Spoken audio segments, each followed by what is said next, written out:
Hi, everyone, and welcome back to another episode of the Democratic Constitution podcast.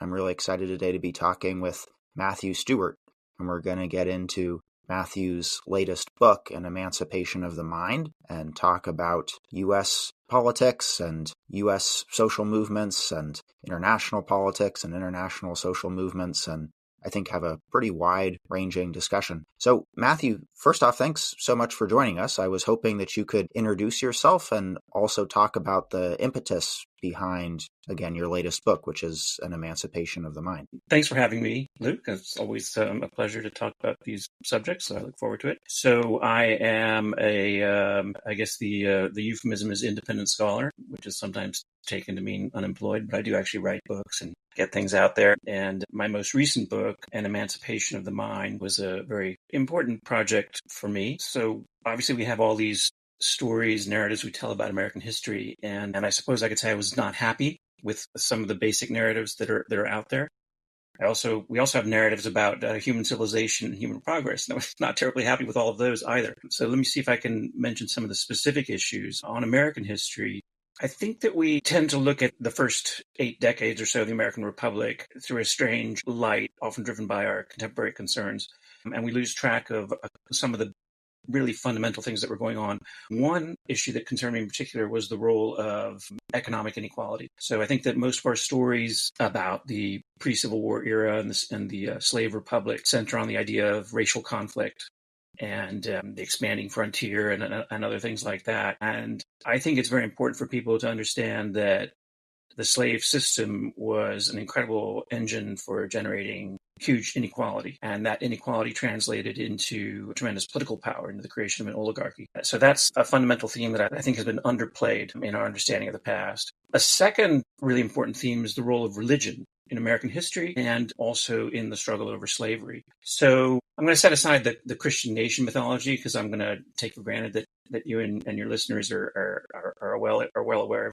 Christian nationalist mythology and probably understand its very severe limitations and lack of correspondence to the facts. But I will say that even people who have an appreciation of that aspect of American history don't often have a clear grasp of the role of religion in the slave republic. And there are two sides to it, the pro-slavery side and the anti-slavery side. And very briefly, I think that most of our narratives simply don't acknowledge the massive extent of support that the slave system received from religion. And they don't, I should also, step back and qualify and say, religion is not one thing. We're talking about a vast, complicated phenomenon. But if you simply, using whatever definition of religion and religious practice you have, overwhelmingly religion in the American slave republic worked in favor of slavery. The second fundamental point has to do with its role in the abolitionist movement. So religion was important in getting some of the abolitionists going. It certainly was a founding impulse behind some of the early abolitionist organizations, and it remained present in various measures throughout. But the story that Americans like to tell themselves, that a bunch of Christian gospel-oriented people were the ones who freed the slaves, is radically incorrect. In fact, the basic trajectory of the abolitionist movement was from a start in religion with the idea that they would appeal to churches, that they would appeal to religious impulses, and then the realization that that was a complete and total failure, that simply didn't work. And then that led to accusations of religious infidelity. Like one of the most common terms you find in the literature of the time is infidels, which today sounds, like it's some kind of charge of sexual impropriety. But at the time, it was very serious, it was very deadly, and it was directed at abolitionists who were very much identified with religious heresy, religious skepticism, religious liberalism, and so on. So that's the theme of religion I thought was important to get out. Then a third related theme, very important for me, because I generally write about philosophy and the history of philosophy, is that I believe that philosophy had a really significant and constructive role in the struggle over slavery. I think it shaped key people, the thinking of key people like Frederick Douglass, like Abraham Lincoln and others. And in this sense, the story is a continuation of what I think of as the more interesting and revolutionary sides of the American Revolution. So I see very much more continuity than I think most people see between the kind of progressive revolutionary side of the American Revolution and the anti-slavery struggle. And then I guess a final piece on the specifics of American history that was important for me was the international context. So it kind of comes a little bit from my background in that, I'm American, but I've studied a lot of traditions outside of the United States. And then when I come and look at American history, without being unkind to American historians, I think they're quite parochial for the most part. I mean, they really tell the story of America as if, America is this kind of isolated planet without connection with the world. And I thought a really important part of the American story and the struggle over slavery was the international component, and specifically the international intellectual component, where ideas that were coming mainly from Europe and to a large degree from Germany were coming over in person sometimes through immigration, but also just in books, and having a very significant effect. If there's an overarching theme to this project for me, it's that I would very much like people to consider the struggle over slavery culminating in the Civil War as a refounding of the American Republic. I think that we put far too much stress on the role of the American Revolution, the Constitutional Convention, and all that sort of stuff as representing the founding of America. But I think we underestimate the extent to which the struggle over slavery and the Civil War really demolished that first republic and established a new republic. Admittedly, it kept the Constitution, but I do think that those Civil War amendments really put the Constitution on a different footing. And most of what we understand now as being defining for America, for what it means to be an American, I think really comes more from the Civil War, the post-Civil War world, than it does from the American Revolution. So I'd like people to see that experience as something like we're refounding. I want to make clear that, I'm not a big founder proponent of any sort, whether it's the first or the second founding. So I don't think the founding necessarily secures anything. And in the case of the second founding, obviously it was betrayed, dramatically when Reconstruction was taken down. So I'm not suggesting that it was, America was set completely aright then. But I think that to the extent that we need a place to appeal to as a source for a positive identity as Americans, I think we should be looking to that Civil War settlement and to Reconstruction as it was originally conceived, at least by the radicals. I was particularly taken by the influence of German philosophy on Frederick Douglass in particular. I hope people will find that interesting. This figure of Theodore Parker, who I think has been underemphasized in the histories, partly for, because he represents that kind of very skeptical infidel religion, Enlightenment philosophy, and not the sort of classic figure of the do-gooder, Bible-thumping abolitionist. So that's what this project was about. It's an interesting and enjoyable book to read. It has a lot of history and philosophy in it, but it certainly doesn't read it all like an academic textbook in any way because it's very character driven. And you're right, there are, seems to me, sort of three principal characters, Parker, Douglass, and then Ottilie Osling as well. A large part of the book has to do with a change that takes place in America after the Civil War, which I believe you refer to as a counter-revolution. And you refer to a new slavery that was part of this counter-revolutionary movement. And then I have a little quote from your book that quote, diminished the legacy of the Enlightenment that the new republic inherited from its first generation of revolutionaries and replaced it with a certain variety of religion. And you continue that if human beings are equal in nature and reason, then their systematic subordination can only happen by appealing to something unreasonable and supernatural, to end that quote. So I was hoping we could break down some of this. First, I was curious, what was the revolutionary movement around the struggle for independence? Yeah, so the American Revolution was obviously a very complicated event. One part of it, I think, has been underplayed. And so I wrote another book on that. It's called Nature's God, The Heretical Origins of the American Republic. And that book also looks at the religion and philosophy, but it picks up on a particular strand of the revolution that I think you can call genuinely democratic. So there are these figures, and I focused on one individual named Thomas Young and another Ethan Allen. Ethan Allen is pretty well known now, I think, did not create a furniture company, but at least people have heard of him. Almost no one's heard of Thomas Young, even though he actually was behind the Tea Party. These people came from the working classes, and they played a key role in getting the resistance to the British colonial administration going. I mean, Thomas Young, as I said, was a key instigator of the Tea Party, but before that, he played a pivotal role in the Sons of Liberty and other groups that were agitating for freedom. He was crucial in the founding of the state of Vermont. Perhaps most importantly, he was behind the Pennsylvania Revolution of 1776, which was a very democratic revolution driven by the German working classes in Philadelphia. And these people who were representing a kind of lower order of the revolution, they're not the ones that make it into the history books. Usually we're talking about the high and mighty, the fancy people, the Washingtons and the Madisons and the Jeffersons and so on. But they actually played a significant role.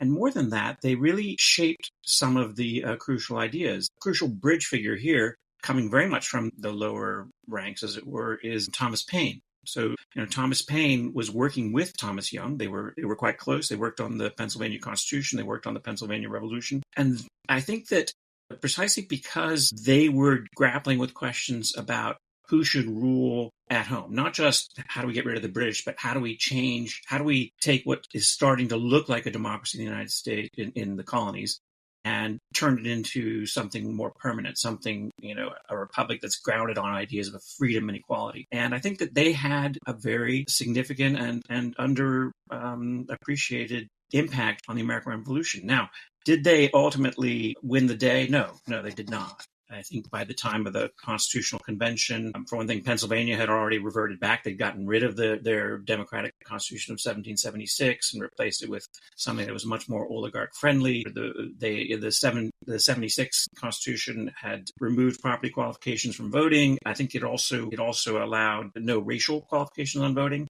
That all got reversed. These people didn't win out, but they had enough influence, I think, to shape the American experiment in a fundamental way, in a way that could then be recovered. And I guess that's the important connection with the story I want to tell in this book that we're focusing on, which is that heritage of a genuinely democratic revolution. That's the thing that Frederick Douglass picked up on, and that's the thing that Abraham Lincoln picked up on. And I just don't think it's something we should give up. I think we're facing another counter-revolution now. We have uncontrolled wealth gaining disproportionate and unjust amounts of power, and we need to take them on. But we shouldn't give up on the past as a source of inspiration and examples for how to do that, for how to take on some of these malefactors of great wealth. Because, in fact, America has a long history of engaging in these struggles and at least winning enough to kind of push it on for another day. So that's the story. So I think there is something in the American Revolution that that's been underappreciated, that we should rescue and make more central. And I think it's present again in the Civil War, and I think we can even recover it now. Well, I want to, towards the end, ask you about the significance of the 250th anniversary of the Declaration of Independence and how we can think about that. If that is the beginning, one might say, then what is this counter-revolutionary movement and the new slavery that comes after it that you also talk about in the book? I use counter-revolutionary fairly close to synonymously with anti-democratic. And I want to also suggest that most of human history is counter-revolutionary. It is, this is something I wrote about in another book, the 9.9%. I mean, most of human history is basically, a story of exploitation and the sort of farming of humans by other humans. I mean, that's the unfortunate brute reality. But there have been partially successful revolutions from time to time that try to strip away the power of these elites to dominate society. So what happened in the American context is that there was a genuine democratic impulse, I think, in the American Revolution, but in the end, the local property elites and slaveholders in the southern states in particular were strong enough to plant the seeds for their own aggrandizement. And their rise then created a profound imbalance, because once you had this southern oligarchy in place, the American political system and the constitutional system was simply inadequate. It didn't have the power to resist that. It essentially became co-opted, corrupted. And by the way, this is what Theodore Parker says. This is what Frederick Douglass says. And I just think they were right about this. But now you also mentioned the point about a new slavery. I think that everybody gets that slavery is bad, and everybody gets that American slavery was based on racial difference. So it was based on the idea of using race to decide who would become enslaved. But I think that when you simplify it that way, you miss crucial insights. It's not that those points aren't accurate. It's that other things were happening that changed the kind of political economy of slavery in really important ways. So here's a first fundamental point is that most of America's founders, even the ones in the southern slave holding colonies and states, thought slavery would basically die off of natural causes. I mean, they thought it was economically not sustainable for a very long period of time. And that's why they actually included a clause in the Constitution saying that Congress would have the power to ban imports, but 20 years forward, which Congress in fact did. So the understanding of slavery then was very different from what it is now. Why was it different? Because things evolved in some pretty dramatic ways. One way that most people know about is the invention of the cotton gin and how that created this new crop, a monocrop that became incredibly profitable. And I think that's important. But I would say if I had to pick a single thing that's most important, it was the creation of an internal slave trade within the United States. That was, in the end, the key driver of the new slavery. I think I would add to that the financialization, the fact that you could mortgage slaves and then place leverage bets. So it's a complicated thing with a lot of factors, but the internal slave trade was incredibly important. What happened as the United States grew is that the slave system recognized that it no longer needed to import slaves. It basically could count on what they called the natural increase. The thing about relying on the natural increase, of course, is that if you look at it from a slaver's point of view, is that you need to find some place for these children of slaves to go work, because that's what makes the system really profitable. What Americans did with tremendous and really horrific ingenuity was they implicitly sometimes, and then ultimately explicitly, came up with a system where they would go out, take new territory, through the Louisiana Purchase and then the Mexican-American War, and they would essentially breed slaves in the old eastern states, which no longer had economically viable use for them, and then send them off around the country to work in plantations. Now, this was, although it's not perhaps as physically brutal as putting people on slave ships, it was about as emotionally brutal as can be imagined, because you are taking young children and just ripping them away from, the only family they have, and then just packing them off to go work in a plantation somewhere in Texas or in Black Belt, Alabama and Mississippi. So that then created a kind of new sort of slavery. It was expansionist, and it was also increasingly unequal, because what happened is that, especially this is where the financialization comes in, as you're expanding and you're breeding and you have this monocrop, the people who place the biggest bets at the right time amass huge estates. They essentially collect all the land and they collect the lion's share of the enslaved people. So if you look at the Southern system, it wasn't a system that benefited all white people universally and deprived all black people. What it was a system that benefited a very small segment of the white population tremendously. And this shows up in numbers that we don't really talk about, that should be much more familiar to people, that the average land holding in the South was far larger than the average land holding in the North. Plantations with more than 500 enslaved people accounted for the bulk of enslaved people. And also that the small slaveholders were really not having a hugely profitable thing. Their main hope was that they would place the right bet, that they would take mortgages out on their slaves and then be able to leverage themselves up into a position. So it was a winner-take-all system, which was, again, it started in the colonial period, so it's not quite accurate to say that, it was just after the American Revolution that happened. But most of these transitions, the transition to a monocrop, the transition to the internal slave trade, financialization, most of them really kicked into high gear in the first decades of the American Republic. And so you ended up with a very new, quite a bit more ruthless, quite a bit more brutal at a sort of high level that was, building itself up into a new kind of republic. And you have to read through what some of the pro-slavery theologians and ideologues were saying to appreciate that these people really thought that they had a new and better system. They didn't like democracy. They didn't like the Declaration of Independence, and they were okay with the Constitution. Well, let's turn to religion and theology and all of this. What was the place of religion in the origins of the abolitionist movement? And then also, what role did religion play in the abolitionist movement as it developed? Well, so you have to start with the understanding that religion was pretty ubiquitous in the early American Republic. That is to say, most people were associated with one variety or another of the Christian religion, although there were significant varieties, and they were often at war with one another, right? Like the the Catholics coming in from Ireland were emphatically not welcomed by many of the Protestants. But you start off with the understanding that religion was everywhere. And in the creation of the abolitionist movement, some of the earliest movers, like the Tappan brothers in Boston, who set up the American Anti-Slavery Society, George Dwight Weld, people like that, were motivated by religious concerns.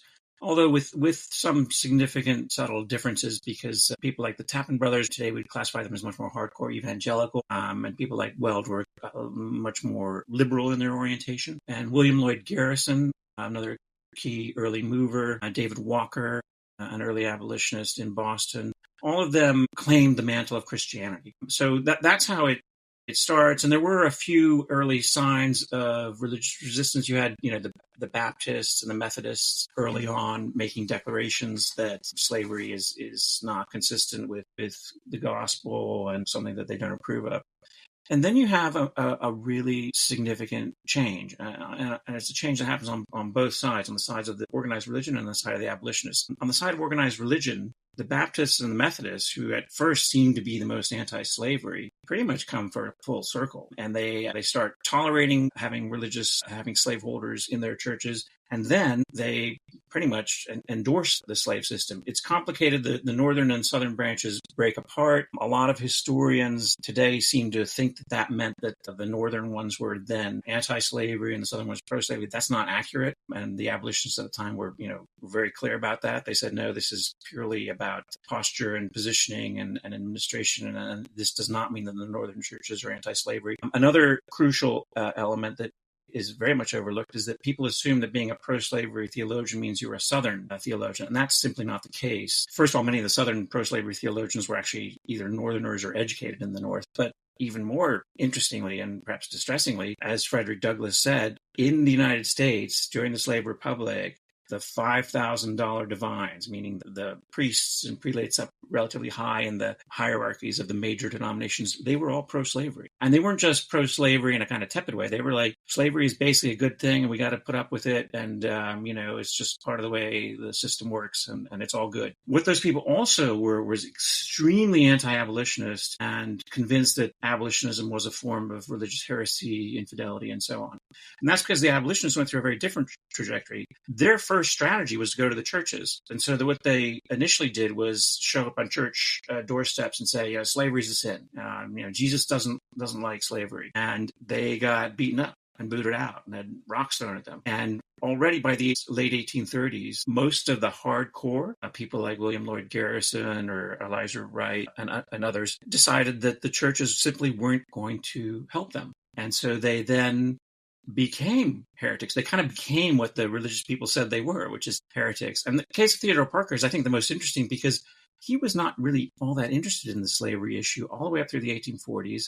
And he gets kind of radicalized during the Mexican-American War, which he thinks is a kind of horrible adventure driven by slavery interests. He's already at this point becoming kind of a religious infidel. He's very into German philosophy. He travels to Germany. And after becoming a bit of a religious heretic, and that's how he was identified in his time, he then realizes, oh my goodness, that's why I also should be anti-slavery, because all the super religious people are pro-slavery, and I as an infidel need to identify with the anti-slavery cause. And he begins to see those two as deeply connected. Frederick Douglass says that the church-based abolition society was on the eve of the Civil War basically dead. They didn't like the women's rights thing too, by the way. That's another big dividing point. A lot of the abolitionists the more radical ones became sympathetic with women's rights causes, and the more religious ones said, "Whoa, wait a minute! Now you're not only heretics, but you're wanting to give women power. That's way too much." And so they broke off. But then when they broke off, these evangelical abolitionist groups actually tended to lose a lot of power and influence. And some of the key figures, people spend time today looking at the Grimke sisters, who are very interesting, or Theodore Dwight Weld, but they had a moment in the abolitionist movement and made a contribution in the 1830s and early 1840s, and then they kind of disappeared. I mean, they went into sort of New Age type projects and so on, and the ones who stuck with it just got more and more radical. It's a complicated story, and you need to factor in people like John Brown, who has, I think, a more complicated relationship with religion than most people understand. But the big picture of the abolitionist movement was very much a move towards what was then called infidelity and what we'd call now free thinking. And this is more than just a social trend. I think it shows up in the guiding political philosophy, because I don't think you can understand Lincoln unless you understand this current of thought. Lincoln himself said, and some of his best friends said, that the best way to figure out what his sort of high-level ideology and religion was is to look at the works of Theodore Parker. And that's not coincidence. His law partner and best buddy, William Herndon, as I write, was hugely influenced by Parker and was passing along works by Parker. So Parker is pretty much the representative of this trend that I'm talking about. And that trend isn't just about religion. It's also about the way in which we understand politics. To illustrate this point about the connection of the philosophical religious infidelity with the radical democratic politics, a lot of the phrases that we associate with Lincoln and his revolution, things like a democracy is government of, by, and for the people. This is a nation conceived in liberty and dedicated to the proposition that all men are created equal. Some of those key phrases can be found before Lincoln ever wrote them down in the works of Theodore Parker. And so they show a very clear connection with this tradition. I want to pick up on something else you said. You pointed out that my book has characters too. I'm glad you see that. That's good. And it's not written in an academic way and so on. That's very important. And there's two kind of explanations that I think that I'd just like to do. So one is just personal biographical. I started off as an academic and I just realized that the academic world and I just would never be happy together. It sort of frees me from the need to impress academic colleagues. And of course, they've returned the favor by not being impressed. But then the other thing is that two parts. One is that these ideas don't really matter unless people absorb them and act on them. And I think that's what people like Frederick Douglass and Abraham Lincoln did. I think that they thought carefully about the world in which they were living, and they also read quite widely, and they used those ideas. And I think if we can't explain how those ideas matter to them in a very personal way, we're not going to be able to explain how history works. And then the other part of it is with people today, readers, the ideas have to matter to us or they don't have any impact. I don't present these as stories out of a desire to win a popularity contest. And I should point out that if that were my goal, I have failed quite dramatically. It's because I think that that's the way that ideas matter, right? Is that they do relate to people in some important way. And that's how we make history. Now, we do hold those ideas accountable to reason. That's something that's impossible to really show except by example. And so that's why I think it's important to sort of show these examples from the past, not because we should do everything as they did, but so that we can see what it means to struggle for freedom and, how we can use our minds and our thinking to kind of move us forward. You bring in folks from other countries. You have this great line where you talk about after 1848, the 1848 revolutions, the reinforcements, which I believe you're talking about specifically for the abolitionist movement, the reinforcements washed ashore in numbers that no one had anticipated. And you continue that a nation built by immigrants would have to be saved from itself by immigrants. So I was hoping you could talk about, this is a huge topic, but how the movement of Europeans to America following the defeat of the 1848 revolutions, how that impacted the story that you're talking about. It has to do with this understanding that the American conflict really is just one part of a global process. So Americans may not remember this, but in Europe, in the middle of the 19th century, there was a tremendous string of revolutions. And the fundamental cause of the revolutions was that there was a pretty oppressive system, a set of local elites, military, economic, and old aristocratic elites who maintained a stranglehold on life and made life pretty difficult for many people in Europe. That then led to this tremendous wave of revolutions in 1848. And a key figure in those revolutions was one that we're not supposed to speak about now, Karl Marx, but he's pretty much a representative of that revolutionary spirit of 1848 in Europe. At the same time that that's going on, there's a tremendous hunger for labor in the United States because the country wants to expand, removing native populations and expanding. The slave system is one way in which it tries to expand, but it's actually the less effective way. When you look at the population numbers, it's dramatically less effective. By far, the more effective one was to bring in people from Europe. So you have this kind of interesting matchup. And then you have this further interesting connection that many of the revolutionaries of 1848 identified with America. They thought America is the land of the free, that America is the world's first democratic republic, that it was set up under a Declaration of Independence, that it was inspired by people like Thomas Paine, who was a huge hero in Germany. So you have this significant wave of immigrants coming over to the United States, driven mainly by the economic pull or push from Europe, where they don't have the economic opportunities, and pull in America, where there are lots of economic opportunities. But with that move, you're also getting quite a bit of intellectual radicalism. And so it's by no means the bulk of the Germans coming over, or the bulk of the Central Europeans coming over, but there's this kind of slice of that immigrant population that are revolutionaries. And they are, in many cases, the best friends of Karl Marx. In some cases, they're people who got into duels with Karl Marx. In other places, they're people who served as generals alongside Marx and Engels and other people involved in revolutionary activities. They were, and they saw themselves as quite advanced in their thinking. Many of them were very hostile to religion. Many of them were very committed to, what we would consider being amazingly abstract and abstruse philosophical speculations. They saw themselves as children of the Enlightenment. And most of them were shocked by the racism in the United States, and they were very much disposed against it. And what's, quite striking when you read the anti-slavery people like Frederick Douglass and Theodore Parker, they say, well, Germans are really amazing because they come over here and no more you have to say someone's a German than you know that they're anti-slavery, that they're for democracy. But what's especially interesting is when you read the conservative commentators or the pro-slavery commentators, they say pretty much the same thing. I mean, they say these Germans are absolutely terrible because they're godless and they hate slavery, and they think black people are equal to white people.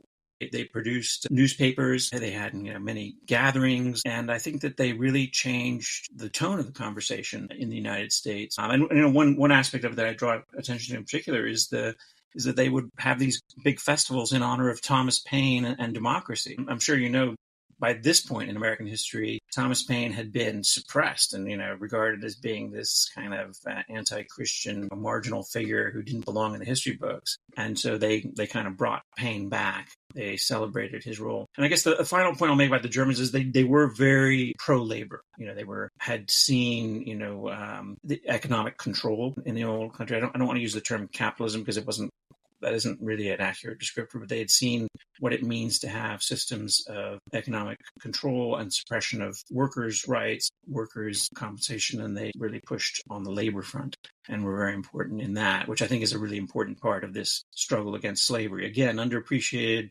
Now we get that the labor was often very racist, and so they were working for white laborers, not black laborers, and so on. But it actually ended up being an important driver in the anti-slavery movement and a big part of the explanation of what was going on. And just to wrap up on that, the other thing that I think is really interesting about these Germans is that if you want to know what was going on, the German sources are sometimes, much more clear and level-headed than the American ones, right? In the American ones, you often find a lot of pompous blather about, pillars of American society and American distinctness and so on. And the Germans will just get right to the point. And I would say that there's a better example than Karl Marx, who was writing for the New York Tribune and wrote some, pretty straightforward and very compelling analyses of what was actually going on and what it was that the Confederacy in particular was trying to achieve. So that's a big part of the story, the role of these immigrants and the Germans. And again, that should be part of our story of the second founding. As a nation was in fact built by immigrants, not just immigrants at the beginning, but immigrants throughout. You mentioned in your book this guy, Karl Heinzen, who knew Marx, and he had a statement of the proper German position on the American crisis, which proposed replacing the Senate and the presidency with a unitary legislature. So I was curious how the creators are looking at American institutions and critiquing them. There's a really simple, short answer, which people would do well to give a little more credit today, and that is that they held America's institutions accountable to America's values, and they found those institutions dramatically wanting with respect to that. A bunch of Germans got together in Kentucky and wrote up this big declaration of what they wanted to change. They wanted to get rid of religion. They wanted to give women rights. And they did also want to change the Constitution. I wouldn't say that was the constitutional change was their sole or main thing, but it was a very telling and important part. And that's because they saw very clearly the constitutional system that had been set up had opened the door to corruption and co-optation by this slaveholding oligarchy. And they saw very clearly that this was due to some of the key mechanisms, like the separation of the executive from the legislature and the division of the legislature. But the idealistic side of it is something that I think we shouldn't forget. They did not assume, as I think some of the more progressive critics today assume, that the whole system was simply designed to perpetuate slavery. That's not accurate, and it's not, in fact, what happened. It was co-opted and corrupted. It was jinxed at the beginning with lots of bad qualifications, but there was a part of it that answered to the ideals of a democratic revolution. And that's the thing that the Germans held the institutions to account against. And by the way, that's very much what Douglas and Lincoln did. And if I can link it to Douglas briefly, I mean, I think people are fairly widely familiar with his 5th of July speech or 4th of July speech, whatever you want to call it, where he basically says the Declaration of Independence is a declaration for you and not for me, and that you basically set up this horrifying slave republic, didn't give freedom to me. And it's all good. It's really powerful stuff. And you can read that as just a kind of a complete demolition, saying this whole declaration of things is just a fraud. It's just hypocrisy. But that's actually not what he says. What he actually says is, yeah, but the real problem is you simply haven't lived up to what's at the core of it. And you need to find a better way of doing that. That's what I think he wanted. And that's what the Germans were calling for when they were talking about these constitutional reforms. I mean, you have to remember, I mean, there's another real paradox in connection with the 1848 revolutions. I mentioned this previously, but it's really important to know that these Europeans, they looked to America as the land of the free. And many people in America welcomed those revolutions in 1848, saying, yes, at last, they are following our lead. America, we should be so proud that we've inspired these revolutions. Now, within a year or two, the conservatives, the property owners, led by, some wealthy Massachusetts people, northern elites in particular, they took the view that, well, these revolutions actually are not a good thing, and we shouldn't, take the credit, because we don't really want to have more of that, because that would mean giving money to poor people and having a fair economic system. And that's the last thing that we want, right? So it's not, it wasn't a universal response, but there was this part of America that identified with those revolutions. And then there was, for that very same reason, a part of those revolutions and their revolutionary ideas that saw in America something worth saving. And that's why they threw themselves into the struggle against slavery. And they were some of the most active people. And I told the story of Ottilie Assing, who's fascinating, interesting character who, again, had she's this German emigre, and yet she ends up playing a kind of critical role in funding and organizing John Brown's raid on Harper's Ferry. And by the way, she raised money for him. Where did she raise the money from? We don't have the actual receipts and paper trail, but it's pretty clear from what she's saying and what we can infer about her character that she's getting a lot of it from her fellow Germans. Well, that leads nicely into the last question I wanted to ask you around 250th anniversary of the signing of the Declaration of Independence. So next year, the 250th anniversary. What does that anniversary mean to you, and how do you think we can see that anniversary through the lens of your book? I would like Americans to reject the ethno-nationalist supremacist interpretation of the American founding, and I would like to see them pick up the Declaration of Independence as Abraham Lincoln and Frederick Douglass saw it. I think that they basically had it right. And I think that we should draw on that and celebrate that part of it. And we need to understand that the criticisms that we have of American institutions all do come back to that. For me, I think it's important. It's an inspiration. Yeah, we've fallen really far from it. I mean, we have a presidency now that essentially treats America's founding documents as so much toilet paper. We have to, but does that mean that we say that those founding ideals are all just corrupt expressions of an oppressive, racially exploitative enlightenment? I don't think so. I think that, in fact, what people like Douglas and Lincoln showed us is that we can make use of them to advance liberation. So I think that we should be looking for the things to celebrate. And I think that progressives should be much more assertive about claiming that American legacy and not let these reactionaries claim to be standing for America and America's founders and America's founding, when in fact, all they're really standing for is a perpetuation of the counter-revolution that Americans have been fighting against for 250 years. And I do think that we need to put this in a very broad historical perspective. Since the agricultural revolution, human beings have been governed incredibly badly. And they've been governed incredibly badly because corrupt elites rise to power and figure out how to squeeze them for money and resources. And the democratic revolutions of the early modern world, they were far from perfect. They were, took place in a context of a great deal of oppression, but they did unleash a certain degree of greater equality and a certain degree of accountability of government to a sovereign people. And as long as we can draw on those, as long as we can make our government accountable and answerable to reason, to public inspection, public discourse, then I think that we can hope to have a slightly better tomorrow than today. Humanity is, even though we're potentially inviting catastrophe, at least over the last 100 years, and by many measures, things have gotten better for individual human beings. If we can explain that to some degree in terms of the increase in cooperation that results from setting up reasonable forms of government, and we can see the American project as part of that world process. And we can also hope, by the way, that it will inspire other people even after America, as a result of its being demagogued to death, stewing in its own self-cultivated ignorance, falls from the forefront of the struggle and becomes, another banana republic, right?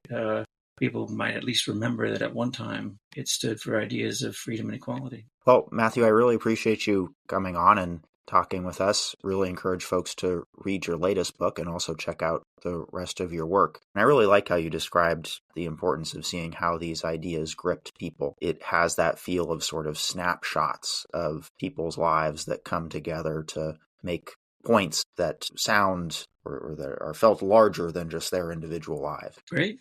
Well, thank you.